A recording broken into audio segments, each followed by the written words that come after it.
9 de la mañana y 3 minutos, 101.9 en Montevideo, 93.5 en Punta del Este o en la aplicación que ustedes utilicen en internet para todo el mundo. Ya hemos tenido mensajes con el amanecer de hoy en Long Island, por ejemplo, en las afueras de New York, en los Estados Unidos, amanecer en Brasil, uruguayos que andan por distintas partes del mundo y también desde Europa. Vamos a compartir los próximos minutos una vez más con el ingeniero químico Gonzalo Blasina, director ejecutivo del Instituto Nacional de Calidad. Gonzalo, bienvenido, ingeniero. Buen día, Miguel, un gusto estar acá. Saludos a todos los escuchas en todas partes del mundo, en particular el chofer del 522 que me trajo hasta el centro. Venía escuchando la FM, así que también para el programa. Bueno, así que también para el hombre del 522 lo saludamos entonces. La 12ª semana de la calidad que transcurre desde el lunes pasado y que irá hasta mañana viernes, tuvo una instancia muy particular ayer en el Salón Rojo de la Intendencia, con la participación del doctor en Ingeniería Mecánica Gerson Tontini, profesor de la Universidad Regional de Blumenau. Buen día. Buen día, Miguel. Un placer estar aquí. Un gusto para nosotros también. Y uno de los exponentes con el que se cerró la conferencia ayer es el licenciado Yasuhiro Yamamoto, que representa a JICA, la Japan International Cooperation Agency, que es la cooperación técnica, el organismo ejecutor de la cooperación técnica japonesa. Un gusto, Yasuhiro, que estés con nosotros hoy. Buen día, yo soy Yasuhiro Yamamoto. Gracias por concederme la experiencia tan linda. Gracias. Bien. Hay una cantidad de cosas que ustedes expusieron ayer. En el caso del ingeniero Gerson Tontini, el título era Industria 4.0, y en el caso de Yamamoto, secretos de la longevidad de las empresas, con especial énfasis en las empresas japonesas.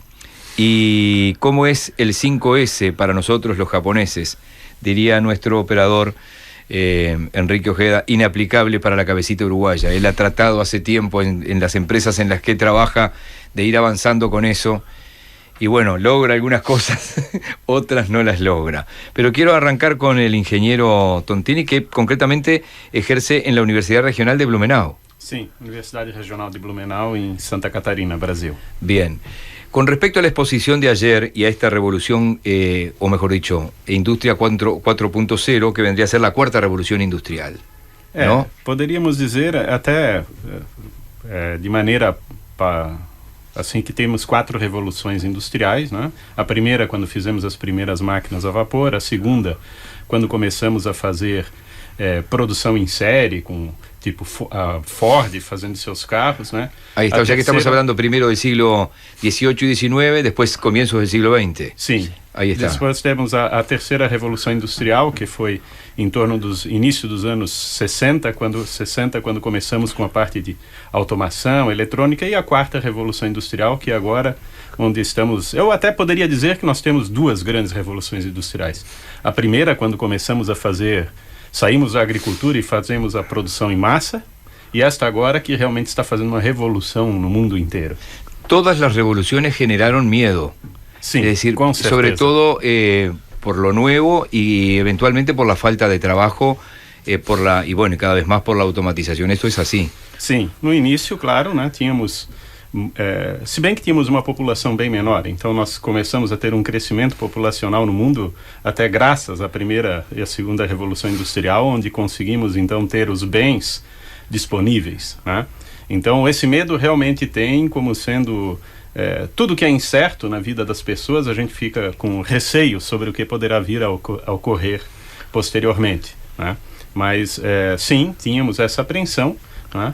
E nesse momento mas também existe uma grande competição internacional, fazendo com que a nossa produtividade e qualidade tenham que ficar cada dia melhor. ¿Cuán cerca y cuán lejos estamos de esto? Yo ayer decía, conduciendo esto, que la gente en estos países, en Brasil, en Argentina, donde está trabajando él, o en Uruguay, de repente lo ve como lejano. Sin embargo, yo les dije la realidad de las radios, que trabajan parte del día en forma automática, hace muchos años.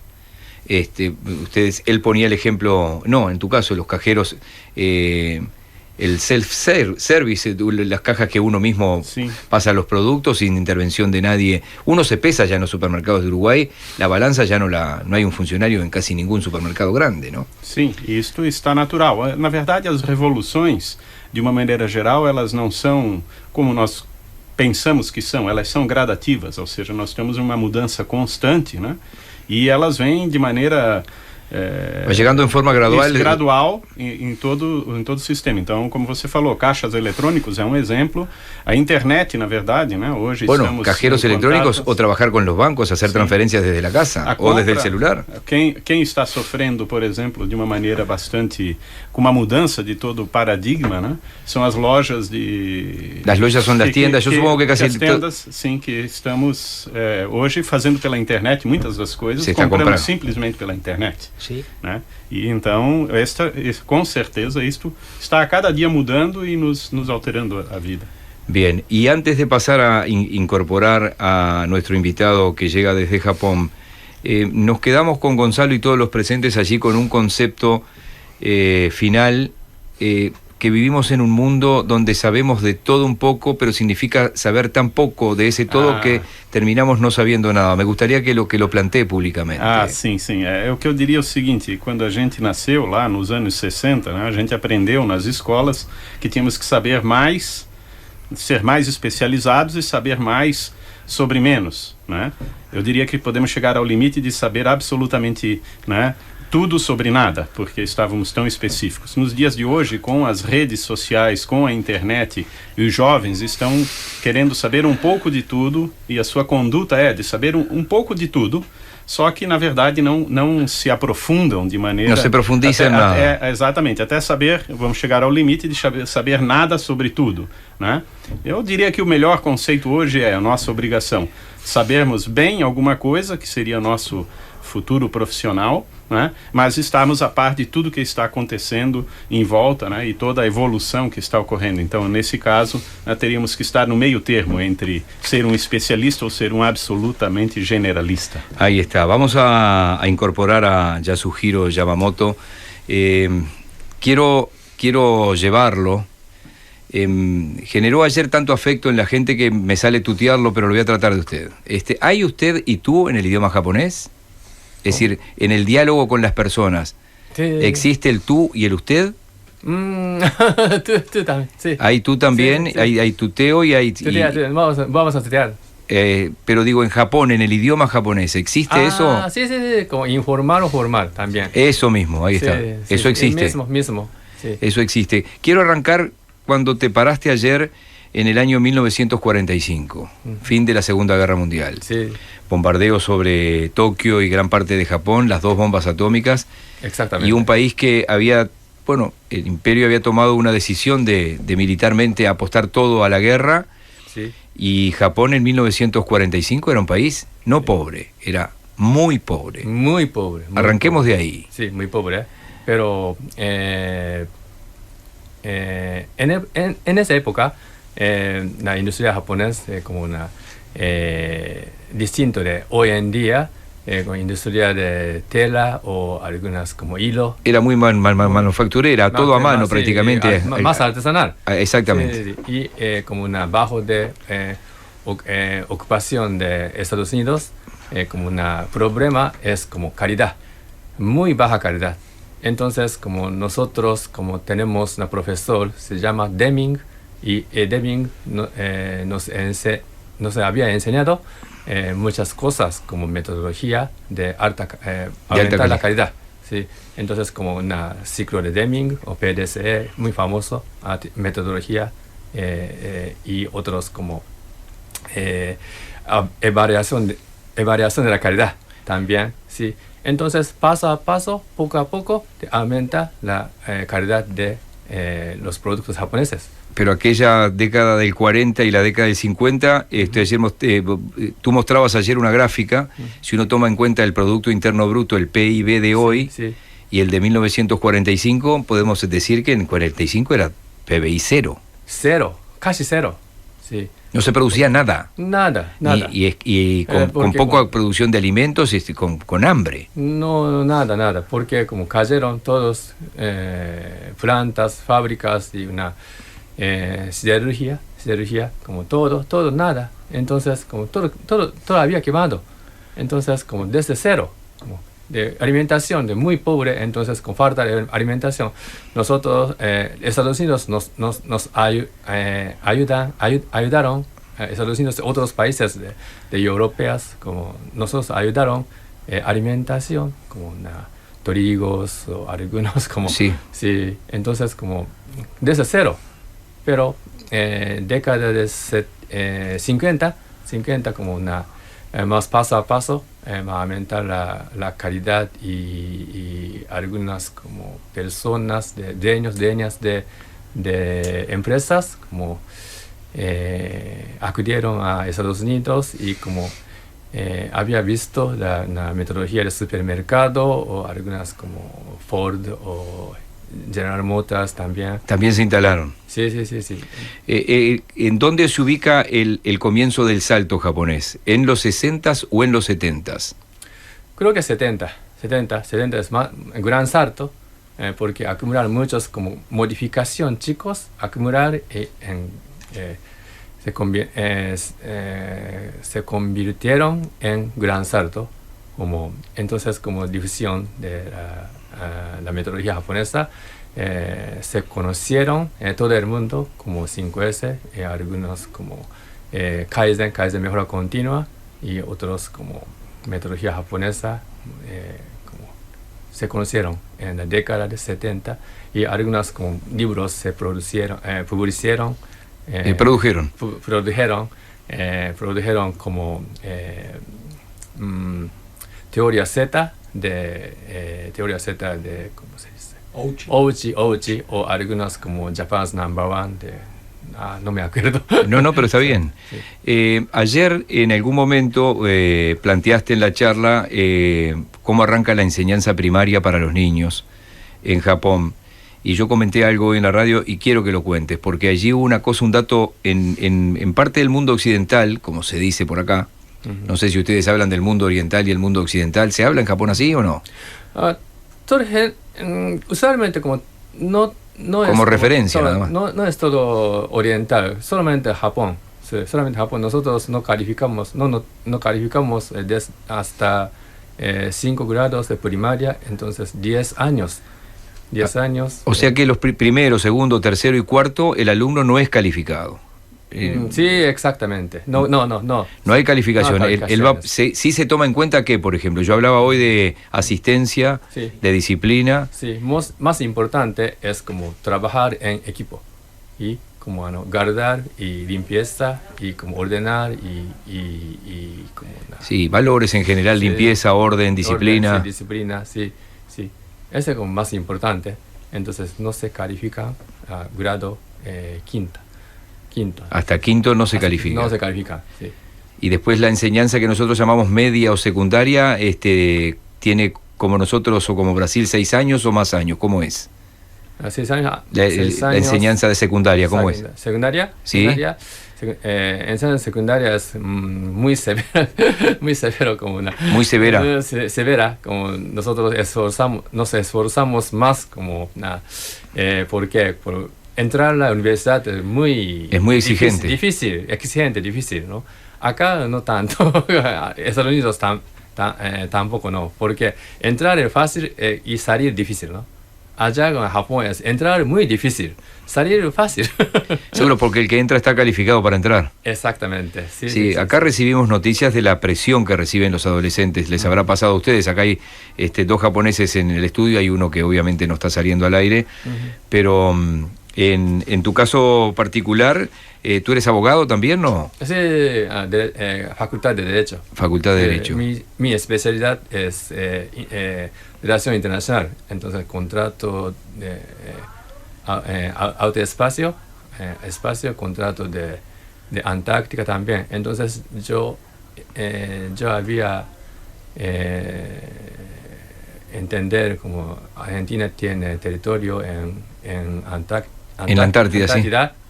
Sí, Uruguay también. Cuando era universitario. ¿Habías estado ahí en el sur entonces? Pero a veces muchas veces Japón no tiene nada que ver con facultad de trabajo. Ahí está. Sí, entonces yo entré en banco regional, aunque regional, solo como calificar, diagnosticar y como hacer préstamo a pymes. A pequeñas y medianas empresas. Esa era tu tarea en el banco. Sí. ¿Y cómo se examina? ¿Cómo se da un préstamo? ¿Y cuántos son los intereses en Japón? Sí. Yo no entiendo como en el caso de acá, pero Argentina y Japón es muy, muy distinto, ¿no? Como 90% de insumo préstamo bancario allá. En Japón, 90% del insumo de una pequeña empresa es préstamo de un banco. Exactamente. 5%, por ejemplo, 5% leasing o 5% de eso permite que patrimonio neto. Eso permite que miles que no tienen nada puedan arrancar. Sí. Allá en Argentina es al contrario. Igual que acá. Sí, como 90% patrimonio neto. De un dueño. De bolsillo del dueño. Y 5%, leasing 5%, préstamo bancario. ¿Sí? Nosotros diagnosticamos dos sectores. Uno es de documentos con balanza o algunas como ganancias, pérdidas de ganancias o como plan de planificación, ¿no? De documentos de planificación. ¿Y cuánto es el interés de un préstamo en Japón, por ejemplo? Menos de 3%. Acá se es una carcajada eso. Allá Argentina también. Argentina más de 50%. Sí, ¿no? igual que acá. Y en Brasil seguramente también. Sí. Sí. Entonces yo me sorprendí mucho cuando escuchó una tasa de interés argentina. Es una tasa de yakuza. Yakuza significa mafia. Sí, mafiosa casi, sí. Sí, prácticamente acá hay límites legales que se considera usura, pero es tan alto que el ciudadano común considera usura. Lo que se dice, los bancos cobran lo que tienen permitido, pero están siempre en el límite más alto o casi en el más alto. Vamos a hacer una pausa. Como ustedes han escuchado con claridad al licenciado Yasuhiro Yamamoto, cómo le llamó la atención él después de trabajar en un banco tantos años, lo difícil que es para una pyme de Uruguay o de Argentina poder acceder a un préstamo y poder salir adelante. Una última pregunta antes de la pausa. ¿Por qué aprendiste español? Mi interés, nada más. ¿Interés? Yo no había considerado en aquel entonces como trabajar acá o en Latinoamérica, ¿no? Solo interés. Porque ustedes aprenden mucho inglés en la secundaria. Exactamente. Yo había estado en Latinoamérica cuando era como mochilero. Cuando era joven. Como mochilero en Latinoamérica. Sí. En aquel entonces no podía hablar ninguna palabra, ¿no? Entonces, cuando era 40, quería aprender español. Sí. Es solo interés. Interés personal. Sí. Bien, ya vamos a volver. Está con nosotros el doctor en Ingeniería Mecánica Gerson Tontini, profesor de la Universidad Regional de Blumenau, y uno de los representantes de JICA en Argentina, el licenciado japonés Yasuhiro Yamamoto. Después de la pausa voy a sumar al ingeniero Blasina para que me ayude con algunas preguntas para donde te interesa, Gonzalo, que ellos puedan comentar, porque yo quiero que el ingeniero Gerson Tontini se detenga en lo que ayer contaba, de que hay mucha gente que está aprendiendo una profesión para solucionar problemas que hoy no existen y que cuando se reciba por el vértigo de los cambios va a tener que hacer frente a una cantidad de cosas que son cosas que hoy no existen. Tenemos el privilegio de tenerlo 2 días más a Gerson. Hoy tenemos una actividad, pero luego de la pausa lo hablamos. Sí. Sobre calidad del servicio de salud hoy. Y mañana ya vamos a estar en el Parlamento, en la Cámara de Representantes. Perfecto, al final, una muy linda recordámelo al final, porque yo tengo todo el programa acá para invitar a... O sea que la gente puede escucharlo en vivo y en directo, al ingeniero Tontini. Sin costo, solo inscribirse. Sí, los ha tenido levantándose temprano y ya venimos. La charla sobre calidad y mejora continua de la calidad del Instituto Nacional de la Calidad, que está en la 12ª semana de la calidad de ayer, generó la presencia de estos dos representantes. Está también con nosotros, como decíamos, el ingeniero químico Gonzalo Blasina, director ejecutivo del INACAL. ¿Por dónde querría llevarlo, por ejemplo, al nuestro invitado de Brasil? ¿Qué te gustaría que contara, por ejemplo? Bueno, nosotros con Gerson estamos procurando cooperación entre nuestro país y el estado de Santa Catarina.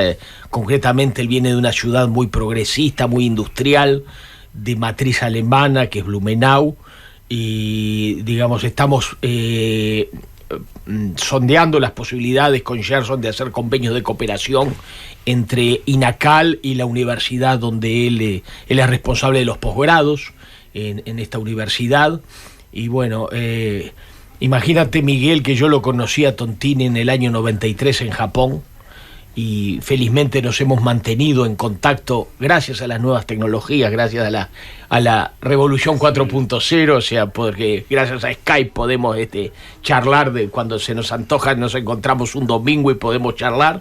Y la idea es que esto que nosotros aprendimos, los métodos a los que hacía referencia al licenciado Yamamoto, que nosotros los aprendimos con el doctor Noriaki Kano, una personalidad muy relevante en el mundo de la calidad en el año 93, seguir impulsándolos, porque el ingeniero Tontini dijo algo ayer que para mí es muy relevante.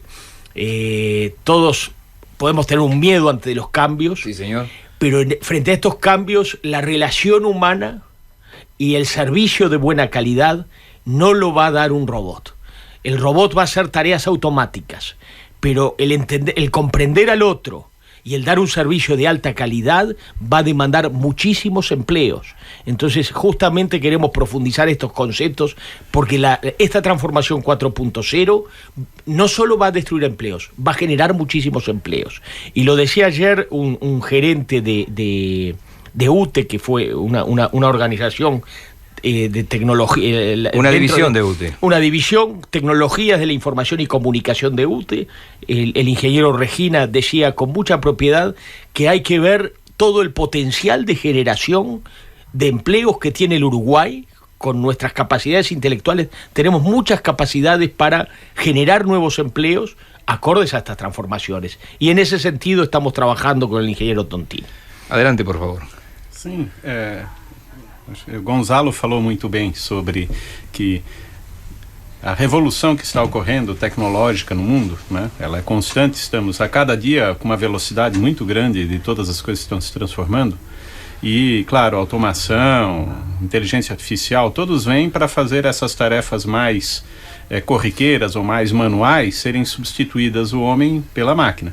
Então, qual é o nosso grande desafio? O grande desafio é na área de educação, a gente estudar, né?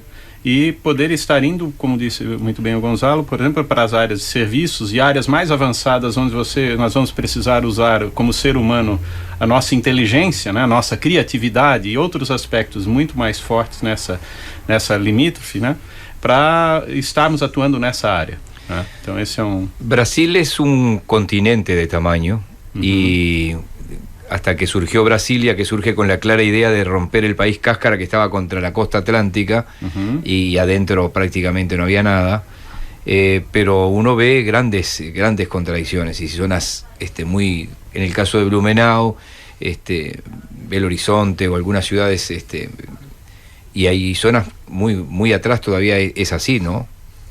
Sim, temos regiões... São como vários países em uno. Sim, o que temos em comum é a mesma língua, né? Mas, sim, temos grandes diferenças regionais, né? Em termos culturais, em termos de industrialização. Se você vem ao sul do país, nós estamos muito próximos de questões de países europeus, né? Em termos de organização, infraestrutura, né? Se você vai a países mais nordeste, nós temos um outro conceito, né? Mas embora eu diria que com as tecnologias de hoje esse problema está sendo rapidamente resolvido, quer dizer, a integração do ser humano através de toda a tecnologia tem sido tão rápida que essas desigualdades, você vai numa pessoa que está lá no interior do Mato Grosso, numa região bastante, está com acesso à internet, está tendo acesso ao conhecimento humano praticamente como qualquer um de nós em qualquer lugar. Então essas diferenças estão alterando-se muito rapidamente nesse momento. No quiero meterme en el tema político partidario del gobierno, pero los cambios de gobierno uno supone que afectan y lamentablemente no para bien a la educación en general. ¿Cómo es la situación que viven ustedes? En lo público, digo, ¿no? Sobre todo en la enseñanza primária, secundária e terciária do setor público. Olha, eu diria que esse é um dos grandes aspectos que já está, eu vejo que a sociedade brasileira, no caso, já está acordando para a necessidade de ter uma atenção muito forte, né, para a educação primária, secundária, para a formação das pessoas, formação dos cidadãos, né? Porque ao longo dos anos nós tivemos um foco muito forte justamente para a parte econômica e a parte vamos dizer, de resultados de mais curto prazo, que seriam então justamente as partes de pesquisa, as partes de desenvolvimento, por exemplo, na formação de técnicos, ou seja, no nível mais de ensino superior. E a grande massa da população, o nosso historicamente, não houve esse conceito. Quer dizer, o correto mesmo é nós termos uma educação básica, fundamental, né, de formação do cidadão, formação das pessoas, né, para que depois, quando chegarem na sua idade adulta, sejam capazes de se integrar e estar realmente atuando fortemente, né, no nível profissional, etc. Bien, voy a volver con Yasuhiro, por favor, si le alcanzan allí, porque ayer habló del 5S. Sí. Y te mandaron a Sudamérica, que más o menos somos como el 0S nosotros.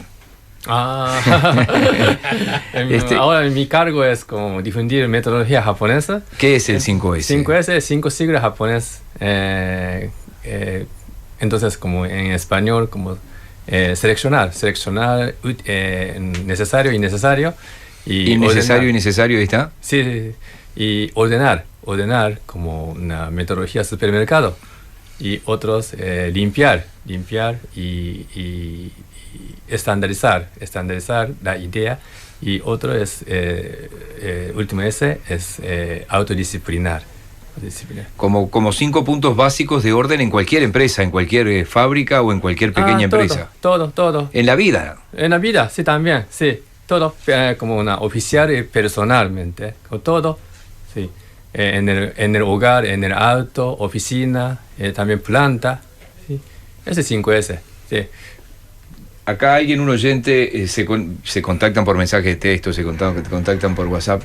Hay uno que dice, medio en broma, medio en serio, dice, 3%, ¿escuché bien? ¿Entendí bien?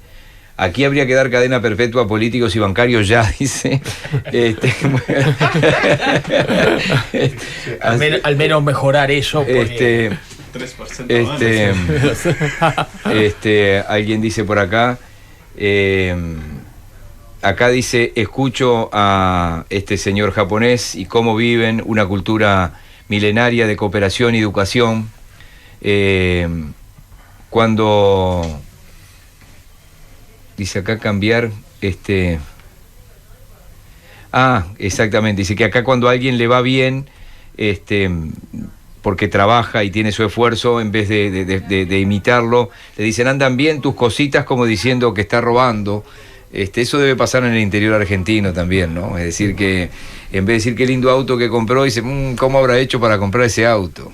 ¿No? Esa es la sospecha latina que está instalada en nuestros países, que es difícil de repente de comprender para ustedes. Ayer contaba Yamamoto que cosas que para nosotros son muy naturales, para ustedes son misión imposible. Es decir, y nos decías, para ustedes tirar fruta es como casi una cosa normal, pero ustedes, por ejemplo, no tienen posibilidad de plantar ni naranjas, ni limones. ¿Cuál fue tu experiencia cuando viniste acá a encontrarte con este mundo de frutas y verduras? Entonces como muy barato, ¿no? Se vende muy barato en como verdulería de mi esquina, cerca de mi casa. Entonces como yo creo que hay que aprovechar la ocasión, ¿no? Muchas frutas. Entonces todo el día yo como frutas, sí, como duraznos. Ahora en época de frutilla, A mí me gusta mucho. Seguro que no hay mucho allá y es muy caro además. Muy caro, muy caro. Nosotros tenemos una costumbre de regalar frutas. Sí, ¿no? sí. Regalar fruta como si será... Cuando salir salir de hospital. Ah. Sí, recuperar. Cuando uno va a visitar a un enfermo que salió del hospital para su recuperación, es un lindo gesto regalarle frutas. Exactamente, sí. Muy valiosa, ¿no? Fruta. Entonces nosotros tenemos costumbre. ¿Sí? Acá, ¿no? Sí. Se valora lo que... No se valora lo que se tiene. Sí. Entonces yo conté a mis compañeros... increíble. Seguro.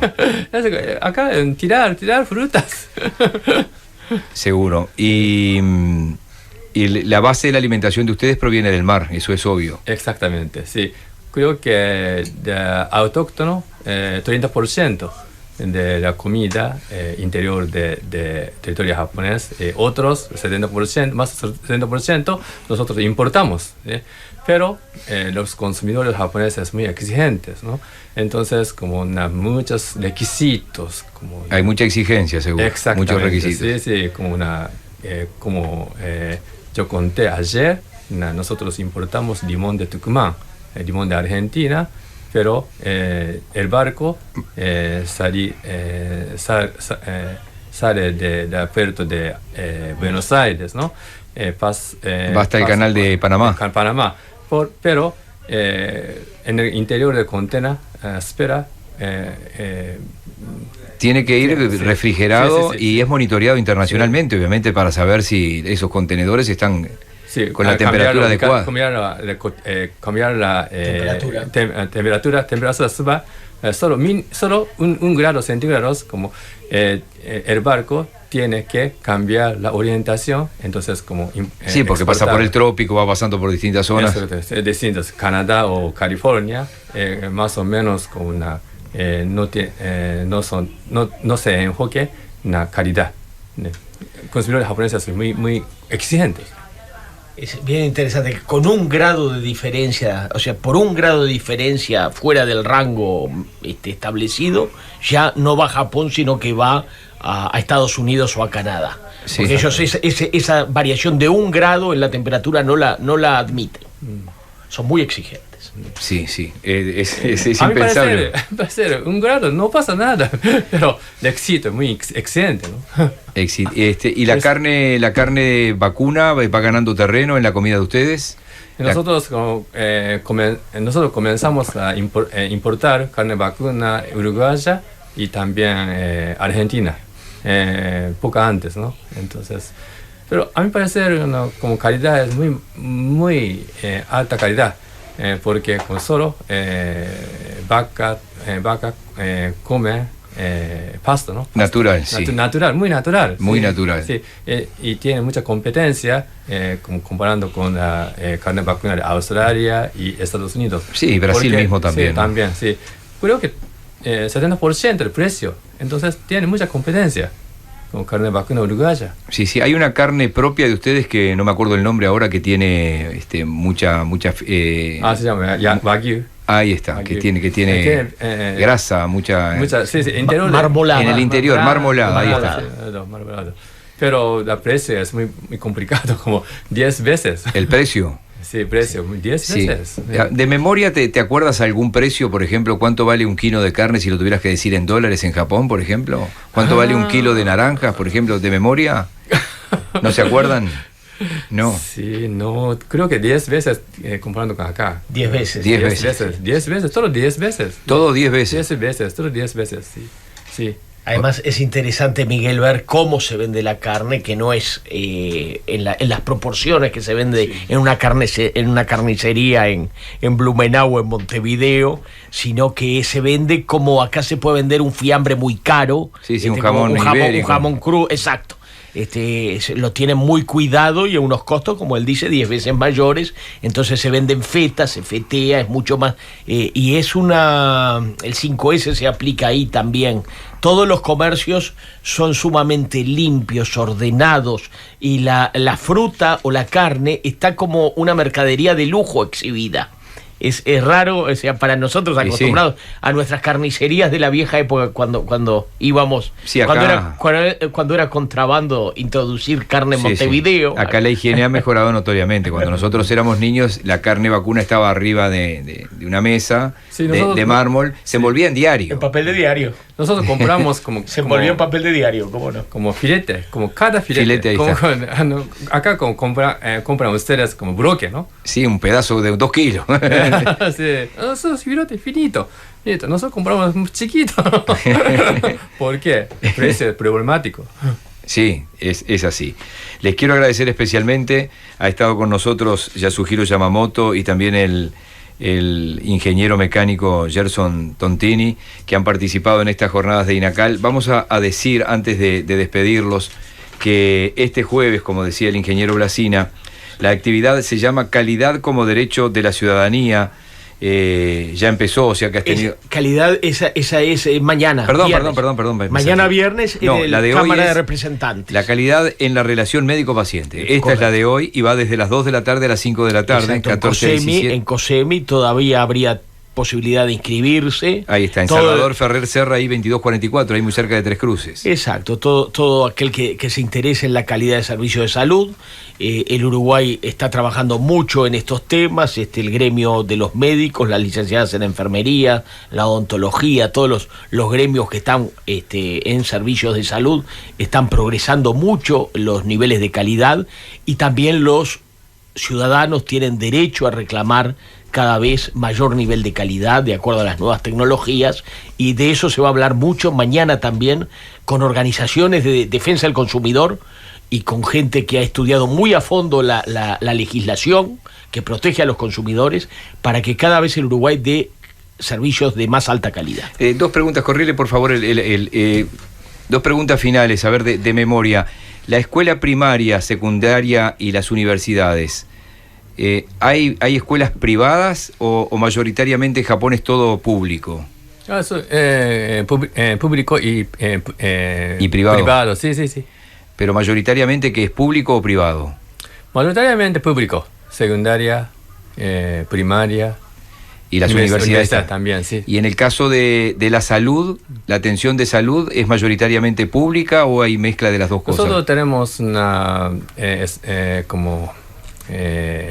sistema de salud. Sistema de salud en todo público. Todo público. Todos. Todos son públicos. Sí, todos públicos, sí. Muy bien. Nosotros nos pertenecemos a salud público, sí. Toda la nacionalidad japonesa tienen el servicio público. Sí, exactamente. Muchísimas gracias a los dos, se tuvieron que levantar un poco más temprano.